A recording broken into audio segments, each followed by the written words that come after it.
आमतौर पे तो रिएक्शन फेस कैम के साथ दिया जाता है, लेकिन मैं खास तौर पे दूंगा, इसलिए फेस के बगैर ही है। तो जिस वीडियो पे रिएक्शन दूंगा वो बदला ब्रदर की है, जो उसने अभी डक्की वाले केस पे बनाई थी। ये जो आप हिरासत में मुलजिम की तस्वीर, आप सोच रहे होंगे ये पकड़ा क्यों गया है, इसके खिलाफ केस किसने किया और केस है क्या, कौन कौन सी दफा इसके ऊपर लगी है। तो ये यहाँ जो कर रहा है उसको वीडियो को लंबा करना कहते हैं। ये सीधा ये भी बता सकता था कि ये पकड़ा क्यों गया और इस पे केस कौन सा है, लेकिन पहले तुम सोच रहे हो वाला पार्ट डाला है इसने, जिससे वीडियो की लेंथ बड़ी होगी और बाद में असल मुद्दे पे आएगा। अब इसमें शायद बुराई तो कोई नहीं है, अगर देखने वाले देखते हैं तो, बस वैसे ही तुम्हें बताया। और केस है क्या, कौन कौन सी दफा इसके ऊपर लगी है, 2 दिन की जिस्मानी रिमांड का क्या मतलब है। ओके, तो ये यहाँ कुछ ज्यादा ही फालतू बातें कर रहा है। मुझे नहीं लगता कि किसी को इतना भी नहीं पता होगा कि जिस्मानी रिमांड का क्या मतलब है। और अगर वाकई कोई बच्चा देख रहा है जिसको इसका नहीं पता, तो मुझे नहीं लगता कि उसको बाकी चीजों की भी समझ आएगी, उसे साइबर क्राइम का क्या पता चलेगा। इसलिए इसे शायद ये नहीं बोलना चाहिए था। क्या पाकिस्तान से ये भाग रहा था तो एयरपोर्ट पे पकड़ा गया, क्या इसके अपने सब्सक्राइबर्स बच्चे आम पे आ जाता है, क्या इन बेचारों को हर बार नजर लग जाती है या अपनी कुत्ती हरकतें हैं, और क्या जेल में डक्की का मोबाइल उसके अपने पास है। हाँ, ये हो सकता है कि कोई जानना चाहे कि अगर वो जेल में है तो मोबाइल क्यों है इसके पास। बाकी से शायद अब वीडियो शुरू कर देनी चाहिए, काफी लंबा हो गया है काम। ऐसा ना हो जानने वाले इसके सवालों से ही बोर होके चले जाएं। अदालत पेश होते हुए मनहूस शक्ल के साथ इसने ऐसे विक्ट्री का निशान क्यों बनाया। इसे आम पंजाब पुलिस ने पकड़ा है या साइबर क्राइम की पुलिस ने पकड़ा है। 2 दिन की जिस्मानी रिमांड के बाद क्या इसको जमानत मिल जाएगी या फिर ये जेल में ही रहेगा, कुछ तो बताओ। चले आए ये टोटल कार्रवाई आपको बगैर वक्त जाया किए टू दी पॉइंट बताता हूँ।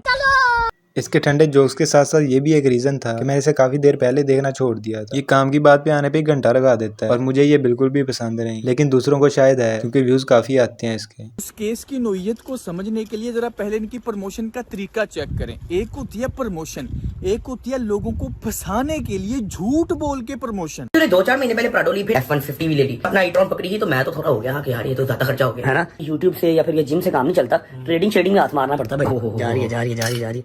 तेरा क्या बना 1800 आए ओए, ठीक है भाई, ऐसे होते हैं। गाड़ी में पेट्रोल डलवाने के खर्चे भी निकल आए। सुकून हो गया कि नहीं हो गया भाई। आप भी ट्रेडिंग कर सकते हैं और साइड किया और किसी से कॉपी ना किया हो। और दूसरी बात जो इसने कही कि उनके सब्सक्राइबर जाहिल और बच्चे लोग हैं, तो इससे ज्यादा मैं इससे एग्री नहीं कर सकता। बिल्कुल उनके सब्सक्राइबर ऐसे कोई जाहिल हैं, वो जितना भी गलत कर लें उनको डिफेंड करने आ जाते हैं बच्चों की तरह। जिन्हें अगर कोई चीज पसंद हो तो वो पसंद ही रहेगी, फिर चाहे तुम उसे कितना गलत साबित कर लो और वो गलत हो भी, फिर भी वो उसे पसंद ही करते रहेंगे। और ऐसा ही हाल इनके सब्सक्राइबर्स का है। वो जाहिल और बच्चे जो रजब खच और डक्की की लड़ाई को भी असली समझ रहे थे, वो जाहिल और बच्चे। तो तुम्हें अगर ये इसकी सारी वीडियो देखनी होगी तो मैं लिंक दे दूंगा नीचे, क्योंकि मैं नहीं देख सकता। मैं उधर ले जा रहा हूँ जिधर ये पॉइंट पे आता है। इसको देखने वाले तो इतने बच्चे हैं कि टिकटॉक के ऊपर इसके एक वीडियो के नीचे कमेंट चेक करो। ये इसका कोई पुराना ब्लॉग है शायद, जिसमें कोई म्यूजियम वगैरह दिखा रहा होगा। और हम जेल में बंद हो चुके हैं भाई।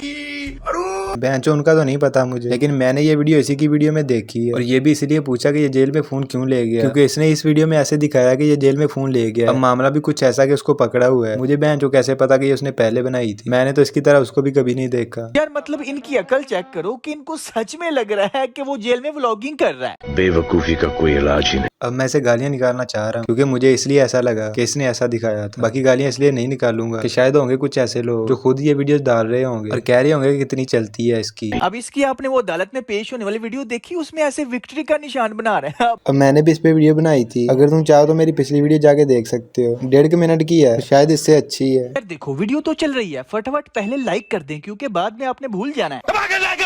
पूरा साल मेहनत करता हूँ आपके लिए। चलो फिर लगी याद, मेरी वीडियो को भी लाइक कर सकते हो। बहुत ज्यादा मेहनत तो नहीं करता, लेकिन फिर भी वीडियो डाल देता हूँ 2-4 दिन बाद। तो यही सामने आ रही है कि इन्हीं एप्स की प्रमोशन की वजह से इसके ऊपर केस हुआ है। अब आप सोचोगे ये प्रमोशंस तो और भी बहुत से यूट्यूबर्स करते हैं, इसको क्यों पकड़ा है। बात तो सही है। अब देखो जहाँ तक मुझे लगता है ना, इसके अगेंस्ट किसी एक बच्चे के माँ बाप ने केस नहीं किया, बल्कि इसको देखने वाले कई दर्जनों जाहिल बच्चे बुचुंगड़े जिन्होंने अपने इन आइडियल्स की झूठी प्रमोशनें देख के इन एप्स में पैसा डलवाया है और फिर बर्बाद हो गए हैं। उन कई दर्जनों या सैकड़ों बच्चों के माँ बाप ने साइबर क्राइम FIA में इस डक्की के खिलाफ केस किया होगा। देखें, एक आधी दरख्वास्त के ऊपर इस तरह का बंदा नहीं पकड़ा जाता जी। अब आप सोचोगे भाई तू भी तो इन एप्स की प्रमोशन करता है ना, तो आगे ये बताता है कि इसका बैटिंग एप्स को प्रमोट करना क्यों सही है और डक्की का क्यों गलत। ये बताता है कि एक्साइटेड होकर ऐसा नहीं करता, अपना फेस नहीं दिखाता और सब्सक्राइबर्स को बताया हुआ कि उसे सीरियस नहीं लेना, लेकिन ये नहीं बताता कि बैटिंग एप्स को प्रमोट करना ही गलत है। क्या होगा अगर कोई नया बंदा इसकी वीडियो पे आए, उसको तो नहीं पता होगा कि इसने बताया है कि इसकी इस बात को सीरियस नहीं लेना। आगे ये हर तरीका यूज करता है ये बताने का कि किस तरह इसका बैटिंग एप्स को प्रमोट करना गलत नहीं है, तो इसलिए मैं वो पार्ट भी कट कर रहा हूँ। अंदर के सूत्रों के मुताबिक इसके ऊपर सेक्शन 13 और 14 लगी है, 25 और 26 लगी है और 294B भी लगी है। ये दफा वो होती है जिसमें कोई शख्स कारोबार या तिजारत में अगले बंदे को इनाम या स्कीम या लॉटरी का कोई लालच देता है। इसके अलावा इसके ऊपर 420 की दफा भी लगी है, यानी कि फ्रॉड। ये वही साइबर क्राइम वाले हैं जिनको पैसे देके और असर रसूख निकलवा के डकी ने मुझे मस्जिद से उठवाया था। अब आप सोच रहे होंगे 2 दिन की रिमांड का क्या मतलब है। ये रिमांड पुलिस लेती है अदालत से कि हमें ये बंदा जिस्मानी तौर पे 2 दिन जेल में चाहिए। क्यों? हमने वहाँ पे इससे तफ्तीश करनी है जो इसके ऊपर FIR हुई है। अब जब डक्की ने मुझे उठवाया था ना और बाद में पैसे दे के असर रसूख निकलवा के FIR करवाई और तब साइबर क्राइम ने मेरी भी 2 दिन की रिमांड ली थी। अब इस रिमांड के दौरान ये साइबर क्राइम करती क्या? ये किसी के मतलब यही है कि उन्होंने डक्की को इसलिए नहीं पकड़ा कि वो बुरा कर रहा था या फिर वो आवाम का बहुत बुरा कर रहा था और इससे साइबर क्राइम वालों को दुख हो रहा था। उनके लिए ये कमाई करने की अपॉर्चुनिटी थी, उन्होंने पकड़ा है ताकि पैसे लेके छोड़ सकें। उनको ना ही बैटिंग ऐप से मसला है और ना ही आवाम के नुकसान से। अब तक की वीडियो में मुझे सबसे अच्छा पार्ट यही लगा है। चलो कुछ तो सीखने को मिला। ये डर तो निकल गया कि अगर कुछ बुरा किया कि पुलिस इंसाफ करते हुए कहीं जेल में नहीं रखे और साथ में फैंटी भी लगाए। मतलब कि अगर पैसा हो तो कुछ भी गलत करके छोड़ सकते हैं। वो अलग बात है कि मरने के बाद उसकी सजा भुगतनी पड़े। वो अपने कुत्ते कामों की वजह से पकड़ा गया है, लेकिन ये कह रहे हैं कि नहीं, इमरान खान की मोहब्बत में पकड़ा गया है और पुरानी क्लिप्स वगैरह ना उसके साथ जोड़ के ना लगा रहे हैं। यार असल में इसने सही बना ली है, उसे बार बार दिखा के क्रिंज बना रहा है। एक बार ये दिखा दिया था तो काफी था, लेकिन बार बार उसे दिखा के बता रहा है कि देखो मैं भी ऐसा सोच सकता हूँ, मुझे भी ट्रोल करना आता है लोगों को। इन्हीं चीजों की वजह से ये दिल से उतरा हुआ है। इसके बाद ये फिर थोड़ी देर अपना रोना रोता है कि इन्होंने इसको पकड़वाया था, इसलिए मैं उसको भी स्किप कर रहा हूँ। तो भाई लुबिलबा पता है क्या है, इसके खिलाफ 27 वीडियोस की लिंक दी गई है जिसमें इसने ये गलत काम सारे किए हैं। तो अगर तो प्रॉपर कानून को फॉलो किया जाए तो फिर तो ये टंगया गया। तो बहुत पहले होना चाहिए था वो आपको।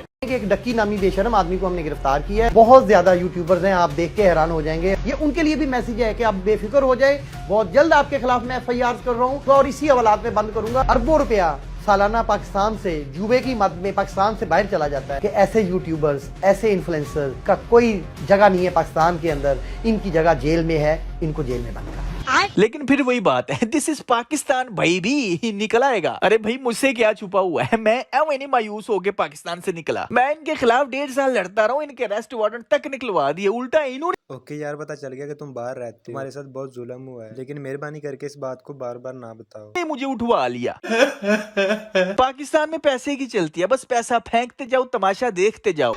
अब मुझे कुछ लोग कमेंट्स कर रहे थे कि भाई आपको इंसाफ मिल रहा है, अब उसके साथ वही सब कुछ हो रहा है जो उसने आपके साथ किया था, मकाफाते अमल हो रहा है। तो भाई देखो, इस दुनिया में इंसान को सिर्फ वार्निंग मिलती है, असल फैसला मरने के बाद ही होना है। इसलिए अब इस दुनिया को ज्यादा सीरियस न लिया करो। खासकर पाकिस्तान में अदालतें नहीं है, खेल तमाशा है। यहाँ से इंसाफ की उम्मीद छोड़ दो, मरने के बाद ही मिलेगा। अगर ये मौजूदा जनरेशन ना संभली तो अगले 50 साल तक पाकिस्तान से कोई उम्मीद नहीं। अगर ये जनरेशन हक पे रहना चाहिए था और जो गलत कर रहे हैं उनके खिलाफ वीडियो बनानी चाहिए। जैसे कि इसे जब पकड़ा था तो रिश्वत ली थी, उस पे इसको वीडियो बनानी चाहिए थी ताकि वो इसे दोबारा पकड़ के बताते कि हक पे कैसे खड़े होते हैं। और अब बाहर जाके याद आ रहा है कि आवाम को हक पे खड़ा होना चाहिए। बाकी इसके आगे ये वही कहता है जो मैं कहने वाला हूं। वीडियो को लाइक कर सकते हो और चैनल को सब्सक्राइब, और इसके अलावा बताना कैसी लगी वीडियो, या ना भी बताना, बस लाइक कर देना।